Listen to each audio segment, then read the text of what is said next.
Hello बच्चों, साजिल sir classes में आपका स्वागत है। मैं शम्स खान।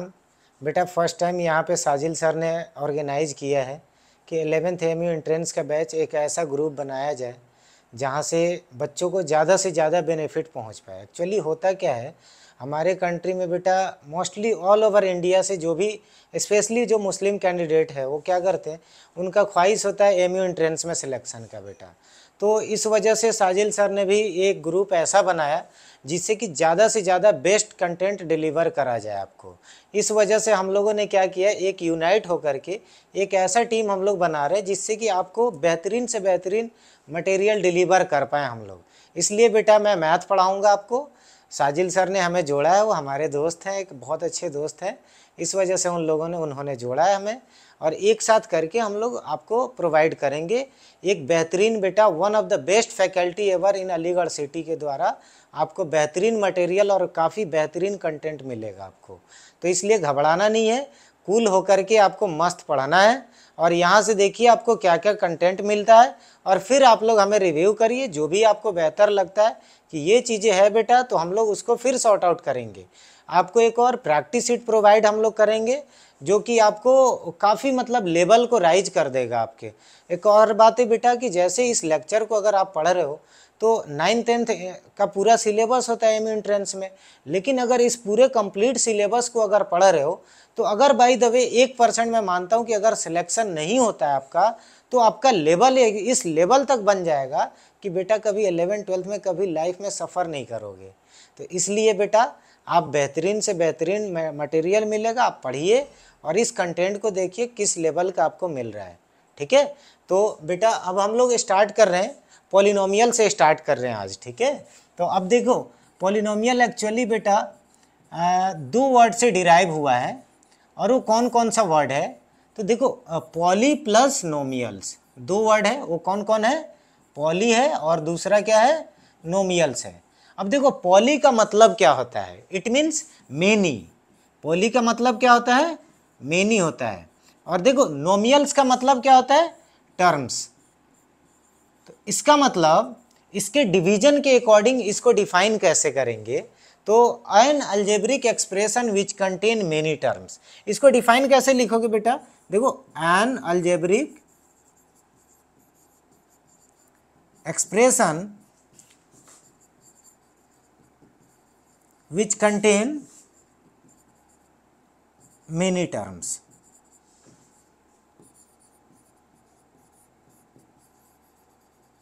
आई होप ये क्लियर हो गया होगा। अब देखो बेटा इसके एग्जाम्पल करते हैं हम। जैसे for example P of x लेता हूं, इसका मतलब क्या हुआ, पॉलिनोमियल विद वेरिएबल एक्स। तो अब ये देखो हमने लिखा x square plus 5x plus 4। अब ये क्या है, ये एक अलजेब्रिक एक्सप्रेशन है, मेनी टर्म कंटेन कर रहा है, इट मीन्स क्या है, ये पॉलिनोमियल है। अगेन एक और एग्जाम्पल मैं लिख रहा हूं बेटा, लेट से P of x is equal to x square plus 1/x plus 5। अब देखो ये भी एक अलजेब्रिक एक्सप्रेशन है, मेनी टर्म कंटेन कर रहा है, बट ये पॉलिनोमियल नहीं है। इसका मतलब क्या हुआ, इसका मतलब बेटा ये जो डेफिनेशन है इसके स्प्लिट के अकॉर्डिंग, मतलब इसका डिवीजन के अकॉर्डिंग, इसका मतलब कि ये डेफिनेशन टोटली करेक्ट नहीं है। तो हमें क्या करना है, गलत चीज़ों को छोड़ना है और हमें क्या करना है, सही चीज़ें क्या है वो पढ़ना है। एक और बात बेटा, कई बार होता है कि सही पढ़ने के लिए हमें गलत चीज़ों को देखना होता है कि गलत क्या है, और जब गलत आप आइडेंटिफाई कर लोगे तो फिर आपको सही मिल जाएगा। ठीक है, तो इसलिए अब ये चीज़ें देखो, ये एक अलजेब्रिक एक्सप्रेशन है और मेनी टर्म कंटेन कर रहा है, और उसके बावजूद भी ये पॉलिनोमियल नहीं है। इट मीन्स क्या बोल सकते हैं कि ये डेफिनेशन जो है टोटली करेक्ट नहीं है। तो हम लोग क्या करेंगे, करेक्ट डेफिनेशंस के अकॉर्डिंग जाएंगे और फिर वो पढ़ेंगे। तो देखिए अगला बेटा क्या होता है कि इसका करेक्ट डेफिनेशन एक्चुअल में है क्या, तो उसको हम लोग करते हैं। देखो तो आप डेफिनेशन इसका लिखो, the form of p of x, it means polynomial with variable x, is equal to a0 plus a1x plus a2x2 plus a3x3 up to anxn, where a0, a1, A2, A3 up to An, these all are belongs to real number. इसका मतलब क्या होगा कि ये जो है बेटा A0, A1, A2, A3 up to An, ये सारे के सारे एक कांस्टेंट नंबर है और ये सभी के सभी रियल नंबर होंगे। दूसरी बात यहाँ क्या ध्यान रखना है कि जो वेरिएबल का पावर है, इसका मतलब जैसे 1, 2, 3 अप टू n, तो power of variable should be, power of variable should be non negative integers. क्या होना चाहिए? नॉन नेगेटिव इंटीजर्स होना चाहिए। It means n belongs to non negative integer. आप ऐसे बोल सकते हो कि z प्लस ऐसे बोल दो, ठीक है। तो पावर ऑफ वेरिएबल क्या होना चाहिए? नॉन नेगेटिव इंटीजर, तभी हम बोलेंगे कि ये करेक्ट पॉलिनोमियल है। जैसे देखो फॉर एग्जांपल मैं बताता हूं, और बेटा देखो यहाँ पे p ऑफ x है, this is equal to x square plus 1 अपन एक्स स्क्वायर प्लस 5 लिखा हमने। इसको रीअरेंज जब मैं करूंगा तो एक्स स्क्वायर प्लस एक्स की पावर -2 हो गया प्लस 5। अब देखो यहाँ पावर ऑफ वेरिएबल, यहाँ तो 2 है बट यहाँ पे आ गया माइनस, ये कि नॉन नेगेटिव इंटीजर नहीं है, ये तो नेगेटिव इंटीजर आ गया। इसका मतलब ये पॉलिनोमियल क्या है? नहीं है। अगला देखो बेटा, एक और एग्जांपल लेते हैं कि p of x is equal to under root of x plus 5x cube. अब यहाँ पे देखो इसको मैं रीअरेंज करूंगा अगेन, तो ये क्या आ जाएगा? x की पावर 1/2 प्लस 5x क्यूब। अब यहाँ पे देखो बेटा x की पावर 1/2 आ गया, this is also not belongs to integer, तो 1/2 does not belongs to z plus, that's why this is also not a polynomial. तो बेटा देखो वेरिएबल की जो भी पावर है वो इंटीजर होना चाहिए, और वो भी कौन सा? पॉजिटिव इंटीजर होना चाहिए, लेकिन रियल नंबर कोफिशिएंट हो सकता है, वो कौन सा होगा? तो p of x is equal to, मैंने लिखा 1/√2 multiplied by x square plus 5√2 x plus 7। अगर ये हमने लिखा बेटा, तो अब यहाँ पे देखो ये 1/√2 है, ये क्या है? ये एक्स स्क्वायर का कोफिशिएंट है, तो coefficient should be real number but power should be non negative integer. तो यहाँ पे देखो ये भी कोफिशिएंट है, ये रियल नंबर है, तो रियल नंबर हो सकता है, कोई दिक्कत नहीं है। तो यहाँ पे पावर 1 हो गया। तो एक और चीज़ है बेटा, आइडेंटिफिकेशन एक क्वेश्चन एनी हाउ आता ही है, एम एंट्रेंस में मोस्टली यार आता है कि आप इसमें से बताओ कि कौन सा पॉलिनोमियल है। तो सबसे पहला पॉइंट आपको आइडेंटिफाई करने आना चाहिए कि इनमें से कौन सा पॉलिनोमियल है। आई होप बेटा क्लियर हो गया होगा। तो देखो वेरिएबल का क्या करना है कि वेरिएबल को लीनियर फॉर्म में करना है और फिर उसके बाद पावर को चेक करना है, ठीक है। तब आप आइडेंटिफाई कर पाओगे कि दिस इज अ पॉलिनोमियल और नॉट। एम आई राइट बेटा? चलिए कोई दिक्कत अगर हो तो फिर भी बताना कमेंट में, ठीक है, उसको सॉर्ट आउट कर दिया जाएगा, किसी को कोई कंफ्यूजन होता है तो, ठीक है। अब बेटा हम आगे बढ़ते हैं कि देखो ये पॉलिनोमियल का जो स्टैंडर्ड फॉर्म मैं बताया था बेटा, उसमें से देखो क्या था, ये वाला फॉर्म, ये वाला फॉर्म देखो यहाँ पे। अब ये बेटा A0 है, A1x है, A2x स्क्वायर है, A3x क्यूब है। अब ये क्या होगा? तो ये पूरा के पूरा एक टर्म कहलाएगा। क्या कहलाएगा बेटा? ये एक टर्म है, ठीक है। अब इसमें से देखो तो ये तो पॉलिनोमियल्स के टर्म्स कहलाते हैं। एक और जो हाईएस्ट पावर है जैसे कि n है, पावर ऑफ वेरिएबल जो है, जो हाईएस्ट पावर है that is called degree of polynomial. तो पॉलिनोमियल को बेटा दो बेसिस पे डिवाइड किया गया है, ठीक है। और वो देखो कौन सा बेसिस है, तो क्लासिफिकेशन ऑफ पॉलिनोमियल्स बेटा दो बेसिस पे किया गया है।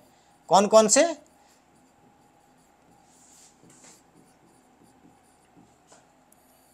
इसका क्लासिफिकेशन बेटा दो बेसिस पे किया गया है।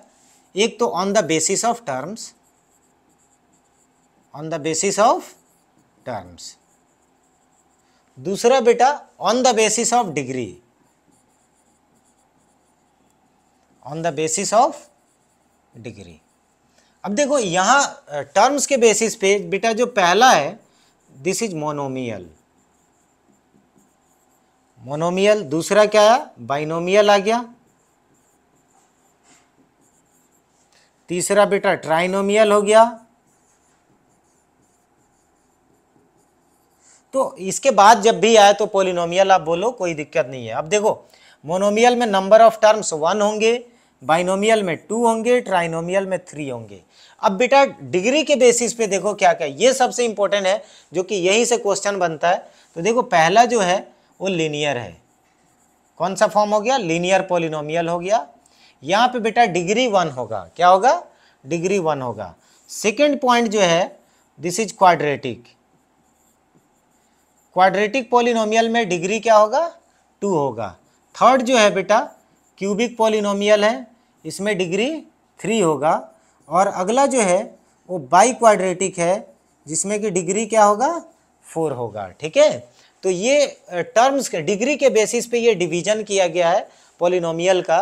तो अब हम लोग क्या करेंगे, इन सारे पॉलिनोमियल्स को 1 बाई 1 करके पढ़ेंगे। ठीक है बेटे, अब देखो इसमें क्या होगा, अगला जैसे हमें पढ़ना है, पहला जो पार्ट है दिस इज लीनियर पॉलिनोमियल। एक और बात है बेटा, होता क्या है, जिस पॉलिनोमियल, जैसे इसका स्टैंडर्ड फॉर्म अगर हम पढ़ते हैं तो p of x is equal to a x plus b, of course a not equal to 0। एक और बात देखो बेटा कि x का जो भी कोफिशिएंट है यहाँ पे, मतलब कि डिग्री वाले जो टर्म है उसका जो कोफिशिएंट है उसको लीडिंग कोफिशिएंट बोलते हैं। क्या बोलते हैं? This is called leading coefficient. And leading coefficient should not be 0, कभी भी 0 नहीं होगा। अगर ये 0 हो गया तो बेटा लीनियर पॉलिनोमियल नहीं रहा, वो क्या बन जाएगा? एक कांस्टेंट पॉलिनोमियल बन जाएगा। और एक और यहाँ से a और b it should be belong to real number. क्या होना चाहिए? रियल नंबर होना चाहिए। अब देखो किसी भी पॉलिनोमियल का जितना डिग्री होगा उतना ही जगह एक्स एक्सिस पे इंटरसेक्ट करेगा, उसका ग्राफ अगर करें तो। क्यों? अब यहाँ पे देखो वेरिएबल x है तो हमें एक्स एक्सिस कंसीडर करना है। ठीक है, जैसे यहाँ पे अगर इसको मान लो हमें जितने डिग्री होंगे उतना ही नंबर ऑफ जीरोज होगा। एक्चुअली जीरोज होता क्या है किसी भी पॉलिनोमियल का? ठीक है, तो जीरोज ऑफ द पॉलिनोमियल बेटा किसी भी पॉलिनोमियल में वेरिएबल का एक ऐसा वैल्यू जो पॉलिनोमियल के रिजल्टेंट को 0 कर दे, that is called zero of the polynomial. For example अगर जीरोज ऑफ पॉलिनोमियल आपको फाइंड आउट करना है तो आप क्या करेंगे बेटा कि a x plus b is equal to 0, जो भी पॉलिनोमियल है उसको 0 के इक्वल कर दो और उसके फैक्टर बनाओ और उसको इंडिविजुअली इक्वल टू 0 करो। आपका वेरिएबल का जो भी वैल्यू आएगा जिससे कि यहाँ पे सब्स्टिट्यूट करो तो रिजल्टेंट 0 हो जाए, that is called zeros of the polynomial. Is that clear बेटा? ओके, तो अब देखो यहाँ x is equal to minus b upon a आ गया। x का वैल्यू क्या आया? माइनस बी अपॉन ए आ गया। अब हम क्या करते हैं, ग्राफ करते हैं। तो देखो वेरिएबल x है तो इसका x के अलोंग देखना है आपको कि x एक्सिस पे कितनी पॉइंट पे इंटरसेक्ट करेगा। तो ये x हो गया, ये x डैश, y और y डैश ले लिया हमने। ठीक है, x अगर बाय द वे ये नेगेटिव आ रहा है तो ये मान लो पॉइंट हमने मान लिया। ठीक है, अब ये जो है x नेगेटिव है, x एक्सिस पे y कोऑर्डिनेट 0 होगा, तो ये जो है minus b by a comma 0 हो गया इसका कोऑर्डिनेट। अब ये वाला लाइन जो है ये इसके y एक्सिस के पैरेलल हो जाएगा। और ये जो ग्राफ हुआ ये किसका हो गया? तो p of x is equal to बेटा ए एक्स प्लस बी का ग्राफ हो गया। ठीक है, तो ये क्या हो गया? स्ट्रेट लाइन बनेगा। तो लीनियर पॉलिनोमियल का जब भी आप ग्राफ करेंगे तो it should be straight line. कैसा होना चाहिए? स्ट्रेट लाइन ही होगा हमेशा। ठीक है बेटे, अब देखो इसमें क्या है कि देखो मैक्सिमम नंबर ऑफ जीरोज कितना होगा, क्योंकि डिग्री 1 है तो मैक्सिमम नंबर ऑफ जीरोज कितना होगा? 1 होगा। अगर डिग्री बेटा 2 होता तो मैक्सिमम नंबर ऑफ जीरोज कितना हो गया? 2 होता है। ठीक है, तो अब ये आ गया लीनियर पॉलिनोमियल। अब हम अगला करते हैं बेटा क्वाड्रेटिक पॉलिनोमियल। तो देखो क्वाड्रेटिक पॉलिनोमियल का जो स्टैंडर्ड फॉर्म है वो क्या होगा? A x square plus b x plus c. Of course बेटा a leading coefficient should not be 0। एक और बेटा यहाँ पे ए और बी जो है a b c belongs to R, ये क्या होगा? रियल नंबर होगा। ठीक है, अब देखो अगर यहाँ पे एक और पॉइंट आता है, एक बार आईआईटी ने इस वर्ड को यूज किया था कैसे कि अगर बेटा लीडिंग कोफिशिएंट 1 हो जाए तो फिर वो क्वाड्रेटिक क्या हो जाएगा? तो क्वाड्रेटिक देखो ये a से डिवाइड कर दिया 1 करने के लिए, तो ये x square plus b by a x plus c upon a. तो तो जब भी किसी क्वाड्रेटिक पॉलिनोमियल का लीडिंग कोफिशिएंट 1 हो जाए, इसका मतलब उस क्वाड्रेटिक को बेटा मोनिक बोलते हैं। ये वर्ड जो है आईटी ने यूज किया था, कई बच्चों को ये पता नहीं है, तो इसलिए बेटा ये वर्ड ध्यान रखना है कि जब भी किसी क्वाड्रेटिक का लीडिंग कोफिशिएंट अगर 1 हो जाए, इट मीन्स उस क्वाड्रेटिक को मोनिक बोलेंगे। क्या बोलेंगे? मोनिक। अब देखो इसके बेटा डिग्री कितना है, तो डिग्री मैक्स ये 2 हो गया, तो जितना डिग्री होगा उतना ही मैक्सिमम नंबर ऑफ जीरोज होंगे। ठीक है, तो मैक्सिमम नंबर ऑफ जीरोज इसका कितना होगा? 2 होगा। मैक्सिमम नंबर ऑफ जीरोज 2 होंगे। अब देखो वेरिएबल जो है मैंने x लिया है, तो इसलिए जब 2 जीरोज हैं तो x एक्सिस को 2 पॉइंट पे इंटरसेक्ट करेगा इसका ग्राफ। ठीक है, और अगर वेरिएबल y होता तो हम x को कंसीडर नहीं करते, फिर y को करते कि y एक्सिस पे कितने पॉइंट पे इंटरसेक्ट कर रहा है। तो y एक्सिस पे बेटा जितने पॉइंट पे इंटरसेक्ट कर रहा है उतना ही नंबर ऑफ जीरोज होगा, मैक्सिमम नंबर ऑफ जीरो।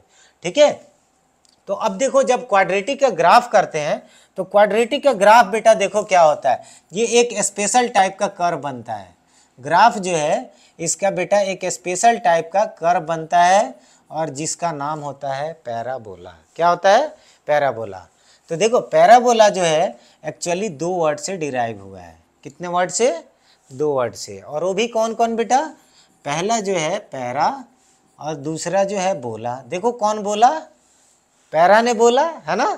तो पैरा ने क्या बोला बेटा?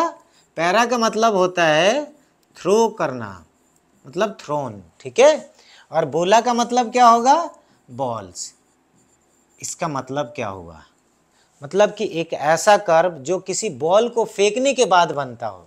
The curve which is obtained by throwing a ball, उसी को क्या बोलते हैं? उसी कर्व को पैराबोला। देखो होता क्या है, जैसे आप किसी बॉल को अगर फेंक रहे हो ना, तो जब बॉल फेंकते हो तो जिस एंगल से फेंक रहे हो उसी एंगल से रिटर्न नहीं आता है, ड्यू टू द एयर वहां पे डिफ्लेक्शन हो जाता है। ठीक है, तो जब डिफ्लेक्शन होगा तो एक इस तरह का कर्व बन जाएगा, और ऐसे कर्व को हम क्या बोलते हैं? पैराबोला बोलते हैं। ठीक है बेटा, तो इसको डिफाइन ऐसे अगर करोगे, देखो टेक्निकल वे में अगर जब करोगे तो वो अलग बात है। अभी फिलहाल एंट्रेंस लेवल पे आपको उस लेवल पे नहीं जाना है कि पैराबोला का जो एक्चुअल डेफिनेशन है उसको नहीं पढ़ना है। अभी फिलहाल ये समझ जाओ कि एक्चुअल में है क्या पैराबोला। ठीक है, तो आप देखिए the curve which is obtained by throwing a ball, उसी को क्या बोलते हैं? पैराबोला। ठीक है, तो जब किसी एक बॉल को फेंकते हो और जो कर्व बनता है उस कर्व को क्या बोलते हैं बेटा? पैराबोला। ठीक है, तो अब देखो पैराबोला के 4 फेसिंग होते हैं। There are 4 facing of parabola. अब वो कब कौन सा होगा उसको हम लोग करते हैं। देखो बेटा 4 फेसिंग है, और वो कौन कौन से है? 4 फेसिंग में से 4 फेसिंग है, और मैं जो क्वाड्रेटिक ले रहा हूँ बेटा, ये क्वाड्रेटिक है। तो क्वाड्रेटिक जो है दोनों पार्ट में होता है। देखो क्वाड्रेटिक इन x भी होगा और क्वाड्रेटिक इन y भी होगा। तो मैं क्या करता हूँ, दोनों पार्ट में ले लेता हूँ बेटा। देखो पहला जो हमने ले लिया, let's say quadratic in x है। क्या ले लिया? Quadratic in x। तो क्वाड्रेटिक इन x का स्टैंडर्ड फॉर्म क्या होगा? तो p of x is equal to ax square plus bx plus c।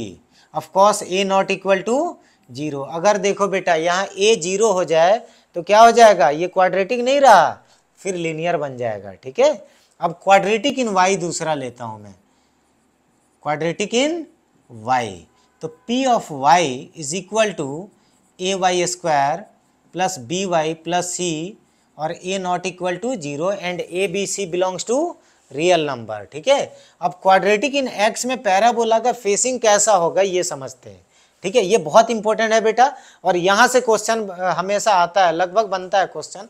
देखो तो अब यहाँ पे कैसे बनेगा? तो क्वाड्रेटिक इन x है, अब a तो बेटा 0 होना नहीं चाहिए, तो 0 हो गया तो लीनियर हो जाएगा, तो इसलिए a 0 नहीं होगा। और जब a 0 नहीं होगा तो 2 ही बातें होगी, वो कौन कौन? या तो a पॉजिटिव होगा या फिर a नेगेटिव होगा। ठीक है, तो अब देखिए a अगर हमने ग्रेटर देन 0 ले लिया, क्या लिया? a ग्रेटर देन 0, और दूसरा केसेस जो है वो a लेस देन 0 ले लिया। ठीक है, अब देखो ए ग्रेटर देन जीरो के केसेज में पैराबोला जो है ये अपवर्ड बनता है। कैसा बनता है? अपवर्ड।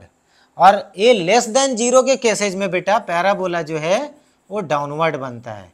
अब अपवर्ड और डाउनवर्ड कैसे होता है मैं आपको एक्सप्लेन करता हूँ एक बार। देखो ये तो हो गया अपवर्ड, ये जब ऊपर की तरफ फेसिंग हो तो इस पैराबोला को अपवर्ड बोलेंगे, और ये जो है ये बेटा हो गया डाउनवर्ड। ठीक है, अब यहाँ पे दो फेसिंग और होंगे, और वो क्या होगा, एक तो राइट होगा, राइट हैंडेड पैराबोला, और एक होगा लेफ्ट हैंडेड पैराबोला। ठीक है, तो वो लेफ्ट और राइट कब होगा, तो यहाँ पे बेटा क्वाड्रेटिक इन वाई है और leading coefficient greater than zero है, तब इस केसेज में राइट हैंडेड पैराबोला बनेगा। कैसा बनेगा? राइट हैंडेड पैराबोला, इस तरह से पैराबोला बनेगा।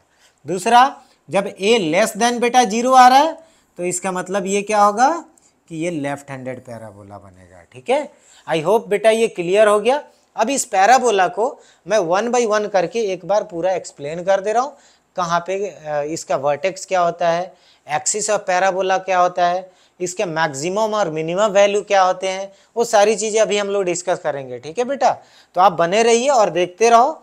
ठीक है, और कोई वीडियो बेटा स्किप मत करना, चीज़ें चूँकि हो सकता है कि प्रॉब्लम आ जाए, कोई टॉपिक अगर रह जाए फिर बाद में लास्ट देखोगे तो प्रॉब्लम आएगी। एक बार पूरा चीज़ें पढ़ लोगे तो आई थिंक बेटा कि पॉलिनोमियल का डाउट हमेशा के लिए ख़त्म हो जाएगा। ठीक है, तो अब देखो पहला हम लोग करते हैं अपवर्ड पैराबोला लेता हूँ मैं। अब अपवर्ड पैराबोला में जैसे कि हमने लिया बेटा p of x is equal to x square plus b x plus c है, और a not equal to zero है, और leading coefficient should be greater than zero, तभी क्या होगा, वो पैराबोला अपवर्ड बनेगा। अब देखो जब पैराबोला अपवर्ड बनेगा तो कैसा दिखेगा, फेसिंग कैसा होगा उसका, तो ये एक अपवर्ड पैराबोला हो गया जिसमें leading coefficient greater than zero हो गया। अब देखो बेटा कि ये क्या हो गया कि x axis quadratic in x में लिया हूं, तो एक्स एक्सिस को दो पॉइंट पे इंटरसेक्ट कर रहा है। कितने पॉइंट पे? दो पॉइंट पे इंटरसेक्ट कर रहा है। अब देखो जब दो पॉइंट पे इंटरसेक्ट कर रहा है तो एक इसके मैं रूट जीरो ले रहा हूं, और जीरोज एक बेटा मैंने ले लिया अल्फा और दूसरा जीरोज ले लिया बीटा। तो जब अल्फा और बीटा जीरोज ले लिया तो देखो इसका कोऑर्डिनेट अल्फा कोमा जीरोज हो गया और दूसरे का कोऑर्डिनेट क्या हो गया, बीटा कोमा जीरोज हो गया। तो एक्स एक्सिस पे दो पॉइंट पे इंटरसेक्ट कर रहा है, इसका मतलब मैक्सिमम नंबर ऑफ जीरोज इसके कितने हैं, दो है। और जब जीरोज दो है इसका मतलब डिग्री कितना होगा, तो टू होगा, और जब डिग्री टू होगा तो क्या होगा, क्वाड्रेटिक पॉलिनोमियल होगा। और अपवर्ड है तो इसका मतलब लीडिंग कोएफिशिएंट क्या होगा, ग्रेटर देन जीरो होगा। ग्राफ देख करके क्वाड्रेटिक के बेटा सारा हुलिया बता सकते हो आप। ठीक है, अब देखो ये पैराबोला जो है कोई ना कोई एक पर्टिकुलर पॉइंट होगी जिस पॉइंट से वो पैराबोला टर्न हो रहा होगा। ठीक है, अब देखो ये पॉइंट है बेटा, अब इस पॉइंट से क्या हो रहा है, पैराबोला टर्न हो रहा है। तो जब इस पॉइंट से टर्न हो रहा है तो इस पॉइंट को हम बोलते हैं वर्टेक्स ऑफ पैराबोला। क्या बोलते हैं, इसको बोलते हैं वर्टेक्स। वर्टेक्स बोलेंगे या फिर बेटा टर्निंग पॉइंट बोलो, कोई दिक्कत नहीं है। ठीक है, वर्टेक्स बोलेंगे या फिर टर्निंग पॉइंट इसके। ठीक है, अब इस पॉइंट पे देखो इसका कोऑर्डिनेट क्या होगा, तो ये होगा minus b by two a और माइनस डी अपॉन फोर ए, और यहाँ पे डी का जो वैल्यू होगा वो डी इज इक्वल टू बेटा बी स्क्वायर माइनस फोर ए सी लेना होगा आपको। ठीक है, तो डी का वैल्यू यहाँ पे डाल दो। अब देखो ये जो है इस पॉइंट से जब हम क्या करेंगे, एक्स एक्सिस के परपेंडिकुलर लाइन ज्वाइन कर रहे हैं, तो अब ये जो लाइन है y के क्या हो गया, y के पैरेलल हो गया, और x एक्सिस के क्या हो गया, परपेंडिकुलर हो गया। और इस लाइन को हम बेटा बोलते हैं एक्सिस ऑफ पैराबोला। क्या बोलते हैं, this is called axis of parabola. कौन बोला, पैराबोला। ठीक है, तो एक्सिस ऑफ पैराबोला देखो x के परपेंडिकुलर है, इसलिए इस लाइन को बेटा ये जो है सिमेट्रिकल अबाउट एक्स एक्सिस भी होगा। ठीक है, और लाइन ऑफ सिमेट्री भी बोलते हैं इसको, एक्सिस ऑफ पैराबोला को। ठीक है, कोई कंफ्यूजन नहीं होगा, आई होप सो। अब देखो बेटा ये क्या है, इसके अगर दो फैक्टर हमने बनाए, जैसे एक फैक्टर x माइनस अल्फा हो गया और एक फैक्टर x माइनस बीटा हो गया, तभी, यानी कि दो अलग अलग फैक्टर है तभी एक्स एक्सिस को दो अलग अलग पॉइंट पे ग्राफ इंटरसेक्ट कर रहा है। ठीक है, ये ध्यान रखना। एक और बात है बेटा, अगर क्या होता है कि p of x is equal to x square plus b x plus c है और इसको जब फैक्टर बना रहा हूं तो इसके दोनों फैक्टर बेटा सेम आ रहे हैं। अगर एक आ रहा है x माइनस अल्फा तो अगला भी x माइनस अल्फा आ रहा है। दो फैक्टर बन गए, दोनों फैक्टर सेम आ गए। ठीक है, और ये दोनों फैक्टर सेम जब भी आएगा इसका मतलब मैक्सिमम नंबर ऑफ जीरो जिसके कितने बन गए हैं, तो एक ही जीरो हुआ, क्योंकि दोनों फैक्टर क्या हुआ, सेम हो गया। तो एक जीरो जब होगा तो एक्स एक्सिस को एक ही पॉइंट पे इंटरसेक्ट करेगा। ठीक है, यानी कि x square plus b x plus c is factorizable into two equal factors. अगर दोनों के दोनों फैक्टर इक्वल हो जाए तो इसका मतलब वहां पे एक ही जीरोज होगा। क्या होगा, एक जीरोज होगा। और एक जीरोज के केसेज में बेटा फिर ग्राफ जो है एक्स एक्सिस को एक ही पॉइंट पे इंटरसेक्ट करेगा। वाई से हमें कोई लेना देना नहीं है, हमें क्या लेना देना है, एक्स एक्सिस से। ठीक है, तो अब देखिए बेटा, ये एक्स पे हमने ले लिया। ठीक है, अब ये पॉइंट है, अब ये क्या हो गया, यहाँ पे वर्टेक्स हो गया और इसका कोऑर्डिनेट क्या हो जाएगा, minus b by two a, और जो डी होगा यानी कि वाई कोऑर्डिनेट होगा वो क्या हो जाएगा, जीरो हो गया। अब देखो बेटा, ये जो है इसका, ये हमने क्या करा, ये वर्टेक्स से लाइन जो पास हो गया ये क्या हो गया, एक्सिस ऑफ पैराबोला हो गया। क्या हो गया, this is the axis of parabola. ठीक है बेटे, ये ध्यान रखना है। कोई दिक्कत तो नहीं है, आई होप नहीं होगा। अब देखो अगला जो है, अगर मान लो मैं क्वाड्रेटिक पोलिनोमियल लेता हूं p of x is equal to x square plus b x plus c और a not equal to zero, और ये जो है not factorisable into linear factor.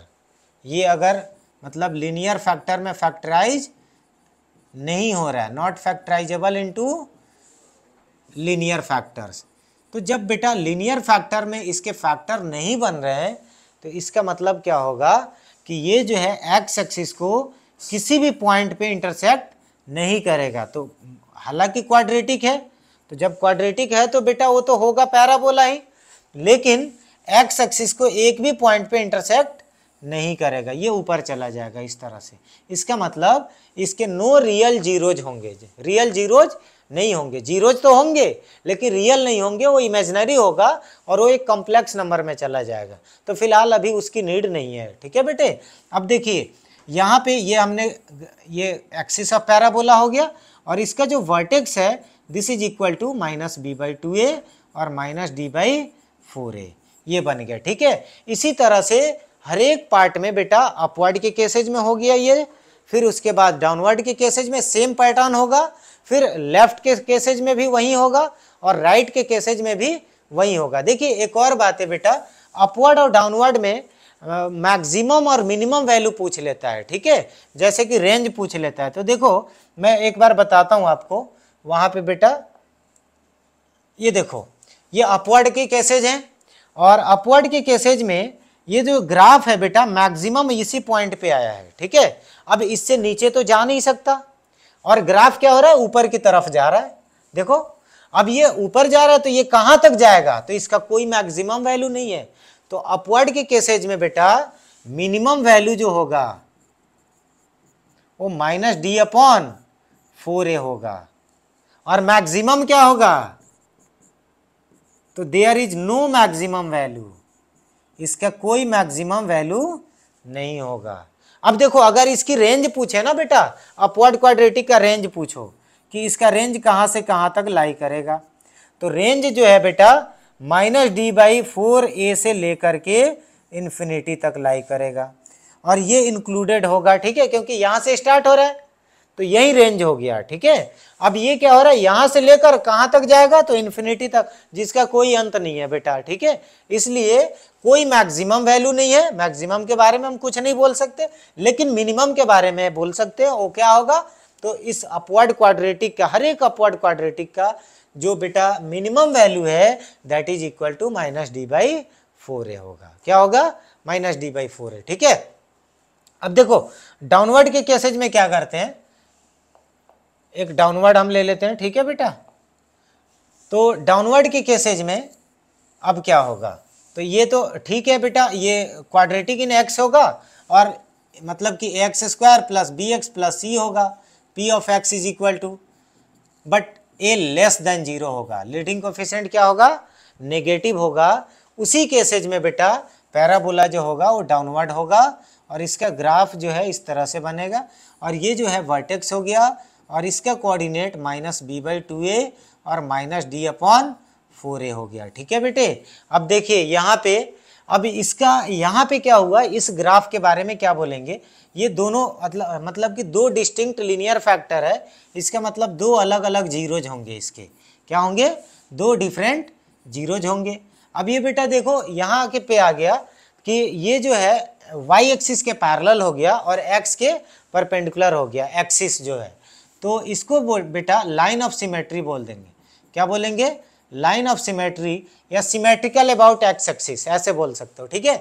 तो अब यहाँ पे ये जो है मैक्सिमम वैल्यू तो है, अब इससे ऊपर नहीं जाएगा ग्राफ, इसलिए मैक्सिमम है, मिनिमम नहीं है यहाँ पे।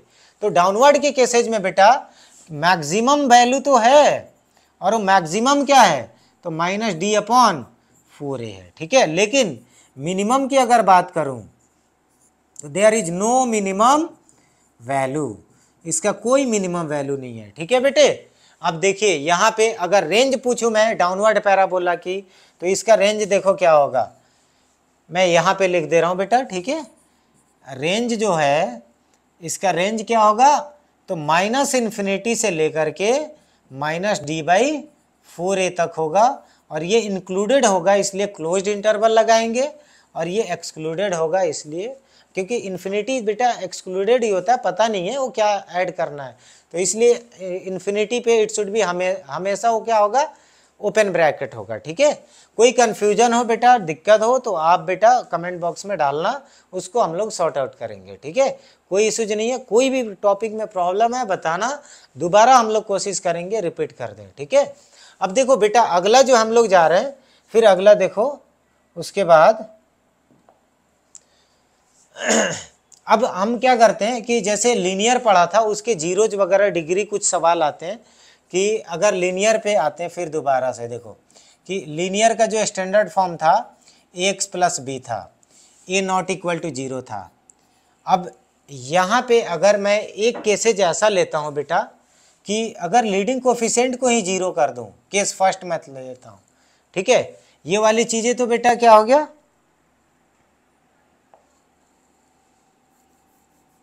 यहाँ पे मैं लेता हूँ केस फर्स्ट बेटा, ठीक है। तो अब ये क्या हो गया, केस फर्स्ट में a की वैल्यू को 0 मैं ले लिया, तो अब p ऑफ x क्या होगा बताओ, p ऑफ x b बच गया और b क्या है, एक रियल नंबर है, तो ये कांस्टेंट हो गया। तो ये जो पॉलिनोमियल है, अब इस पॉलिनोमियल को क्या बोलेंगे, तो this is called constant polynomial.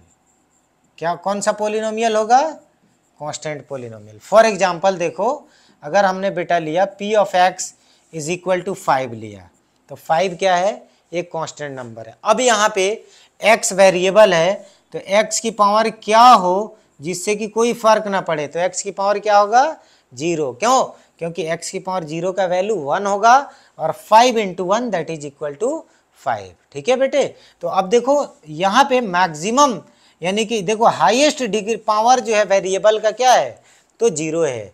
तो कांस्टेंट पॉलिनोमियल का डिग्री अगर मैं पूछूं, डिग्री ऑफ कांस्टेंट पॉलिनोमियल वो क्या होगा बेटा, degree of constant polynomial is 0, ठीक है, ध्यान रहेगा।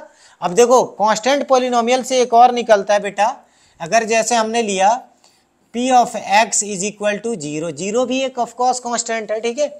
तो अगर ये 0 हो जाए तो अब इसको क्या बोलेंगे, जीरो पॉलिनोमियल। क्या बोलेंगे, जीरो पॉलिनोमियल, नॉट जीरो जब द पॉलिनोमियल, इसको जीरो पॉलिनोमियल बोलेंगे। जीरो को क्या बोलते हैं, जीरो पॉलिनोमियल।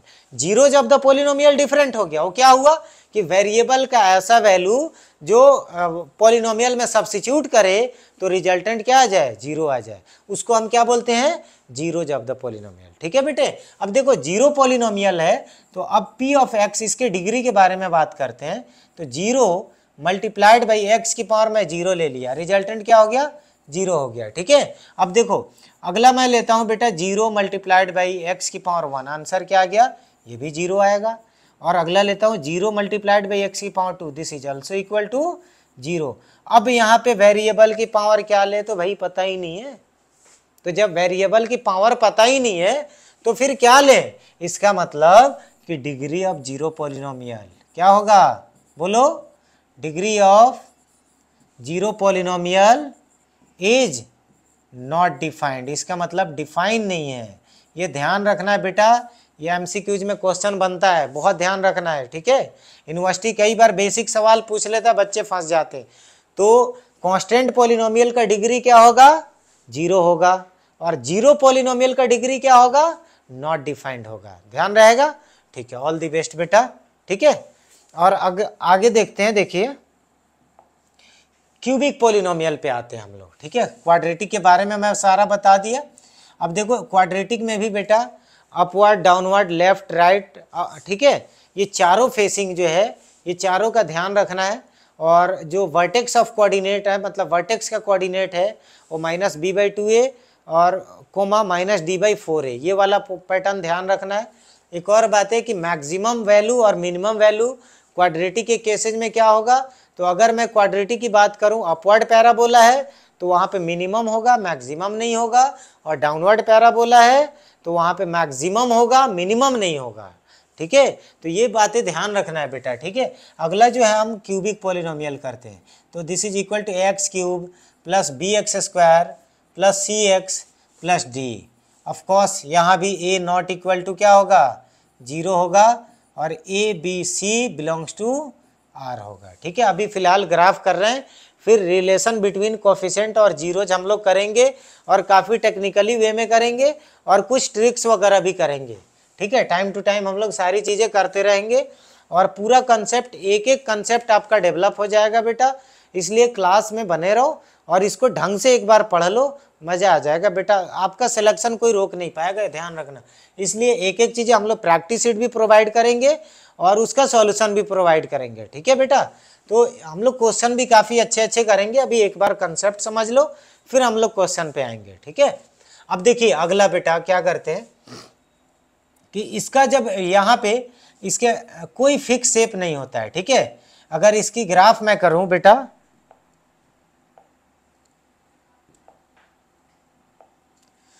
तो जब इसका ग्राफ मैं करूंगा बेटा, तो इसका कोई फिक्स शेप नहीं होता है। ग्राफ जो है क्यूबिक पॉलिनोमियल का, नो फिक्स शेप।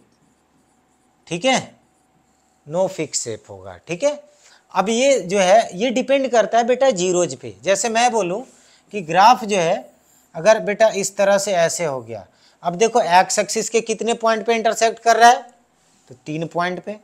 तो जब 3 पॉइंट पे इंटरसेक्ट कर रहा है तो मैक्सिमम नंबर ऑफ जीरोज कितना होगा, तो 3 होगा। तो जब 3 जीरोज होगा तो कौन सा पॉलिनोमियल होगा, तो क्यूबिक पॉलिनोमियल होगा। तो नंबर ऑफ जीरोज के अकॉर्डिंग पॉलिनोमियल को आइडेंटिफाई कर सकते हो इजीली। ठीक है बेटे, अब देखो अगला जो है, इसमें अगर मान लो हमने क्या करा, जैसे फॉर एग्जांपल एक और ले लिया, p of x is equal to x³ ले लिया, तो अब इसके जीरोज तो तीनों सेम हो गए, तो और वो जीरोज क्या हुआ, तो वो x हो गया। तो अब यहाँ पे बेटा x एक्सिस को एक ही पॉइंट पे इंटरसेक्ट करेगा। ठीक है, तो ये ध्यान रखना है बेटा कि जितने नंबर ऑफ जीरोज होंगे उतना ही x एक्सिस के पॉइंट पे इंटरसेक्ट करेगा।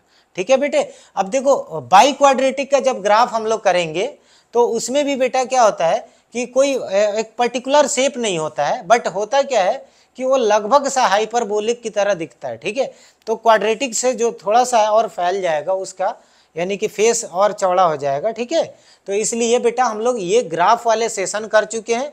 अगली जो सेशन होगा उसमें हम लोग बेटा करेंगे जीरोज, मतलब कोफिशिएंट और जीरोज में रिलेशन करेंगे। ठीक है, एक एक पॉइंट, सारा चीज़ें, जो भी डाउट होगा सारी चीज़ें क्लियर हो जाएगा, फिर आपको कहीं से कुछ भी पढ़ने की जरूरत ही नहीं पड़ेगी।